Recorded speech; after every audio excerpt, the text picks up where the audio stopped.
Bonjour les enfants, j'espère que vous allez bien. Alors aujourd'hui, on a la correction des exercices que je vous ai envoyés hier. Bon, pour le premier exercice, c'est du calcul en ligne et on peut le calculer facilement mentalement, d'accord? Mais je voudrais attirer votre attention que lorsqu'on a une fraction décimale, il faut absolument la rendre en nombre décimal avant de la multiplier pour obtenir le résultat final. D'accord? Ça, pour le premier exercice. Pour le deuxième, c'est des divisions à faire.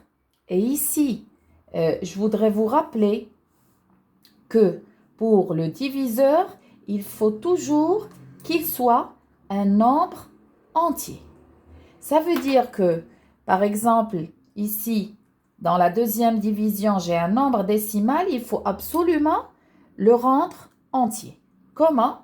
Je vais le multiplier par 100 pour obtenir 209 et je vais multiplier le dividende aussi par 100 pour équilibrer. D'accord? Très bien. Alors, pour le troisième exercice, des fractions. Alors, la dernière fois, on a fait l'addition-soustraction. Aujourd'hui, c'est la multiplication et la division.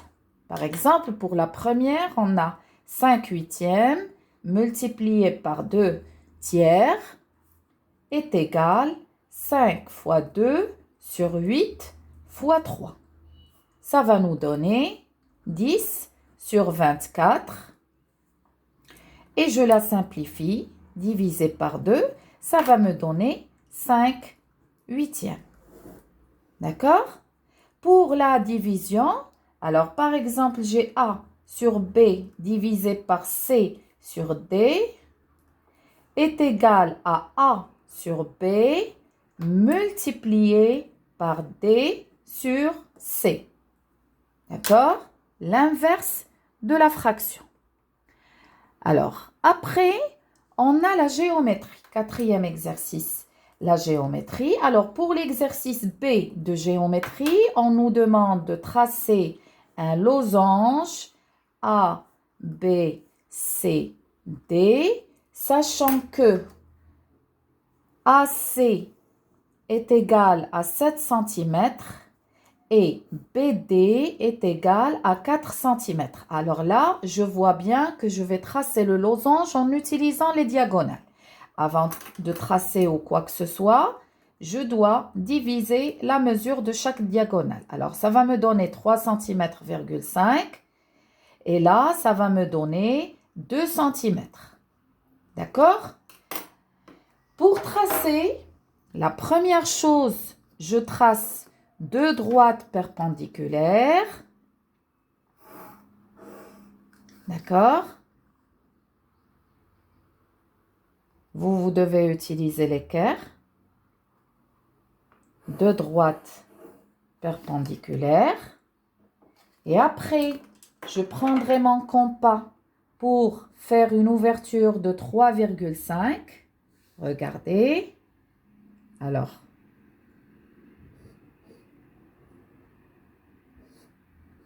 là, on a la diagonale AC. Après une ouverture de 2 cm pour obtenir la petite diagonale BD.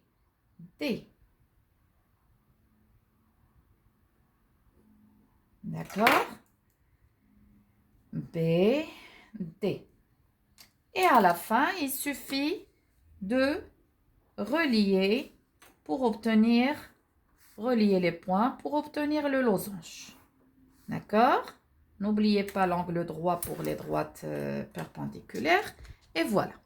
Alors, pour le deuxième, ça veut dire pour l'exercice B, qu'est-ce qu'on a dans l'exercice B? On a, qu'est-ce qu'il nous demande?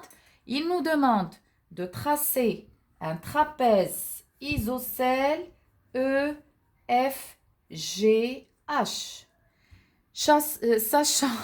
Sachant que EF mesure 3 cm. Alors, EF, c'est quoi les enfants?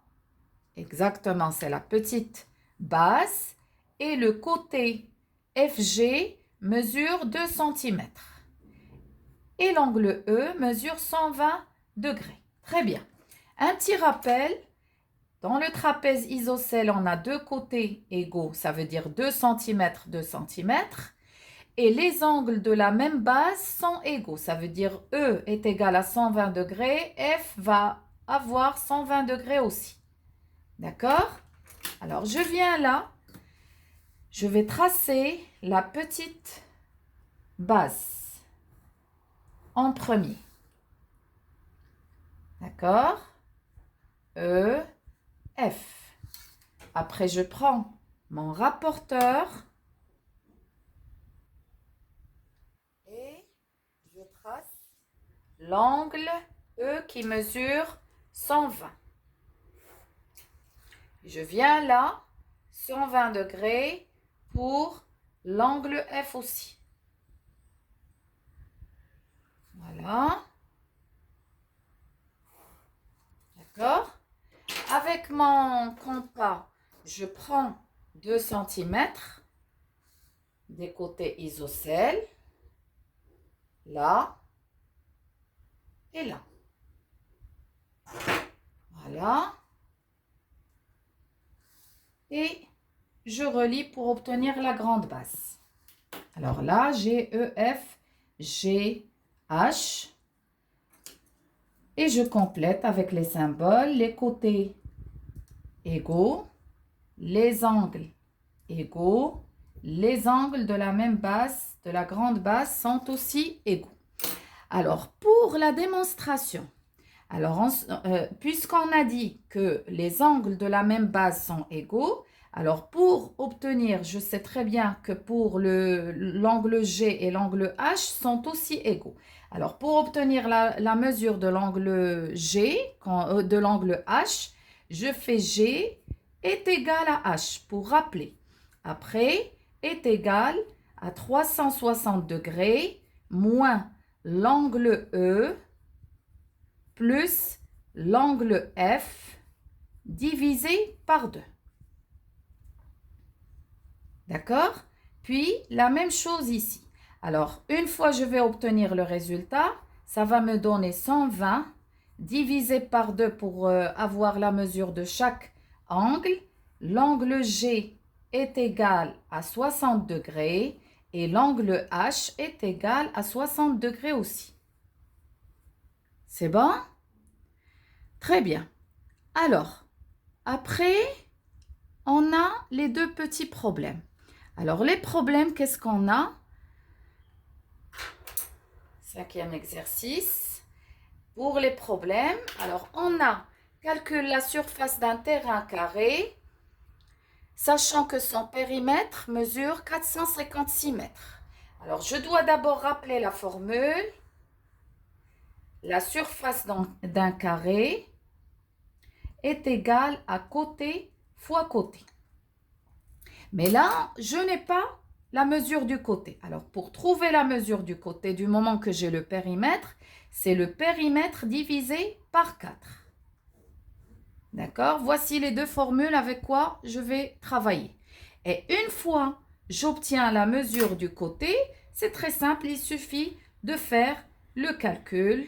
Alors, ça va me donner 114 multiplié par 114 est égal à la mesure de surface en mètres carrés. D'accord? Pour le problème B, qu'est-ce qu'il nous demande? Alors, il nous demande de calculer l'aire d'un terrain losange, sachant que sa grande diagonale est le triple de sa petite diagonale qui mesure 70 mètres. Très bien. Alors, la formule, surface d'un losange est égale grande diagonale multipliée par petite diagonale divisée par 2. Mais du moment que je n'ai pas la mesure de la grande diagonale, ils nous disent le triple. Triple est égal fois 3. Ça veut dire pour trouver la grande diagonale, je fais la mesure de la petite diagonale multipliée par 3. D'accord? Et après, c'est très simple. Surface du terrain qui a la forme d'un losange est égale à 210 multiplié par 70 divisé par 2. Ça va me donner la mesure en mètres carrés. C'est bon? Alors voilà, je vous souhaite une bonne journée. On se retrouve demain, Inch'Allah.